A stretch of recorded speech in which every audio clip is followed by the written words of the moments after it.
नमस्कार, मैं Prakash from new technology pro dot in से आज हम लोग बात करने वाले हैं इस गेम को हम लोग मेमोरी बूस्टर जो गेम है इस गेम को हम लोग खुद से कैसे डेवलप कर सकते हैं।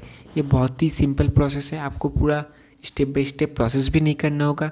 आपको सिंपली जो वीडियो का डिस्क्रिप्शन में जो AIF फाइल दिया हुआ होगा उसको आपको सिंपली अपना जो थंकेबल का पेज है उसमें जाकर आपको इंपोर्ट कर देना है। तो उसके बाद आप जो आपका गेम है ये ऑटोमेटिकली वहाँ पे लोड हो जाएगा। उसके बाद अगर आप चाहो तो इसमें कुछ मॉडिफिकेशन खुद से कर सकते हो या फिर जैसा है एज इट इज़ वैसे ही रहने दोगे और इसको इस्तेमाल कर सकोगे। तो चलिए वीडियो को शुरू करते हैं। और वीडियो को शुरू करने से पहले अगर आप हमारे चैनल पर नए हैं तो चैनल को सब्सक्राइब कर दीजिए यार, और बेल आइकन को भी प्रेस करना मत भूलिएगा ताकि कभी भी आपसे ऐसा कोई भी वीडियो ना मिस हो। तो चलिए अब शुरू करते हैं वीडियो को।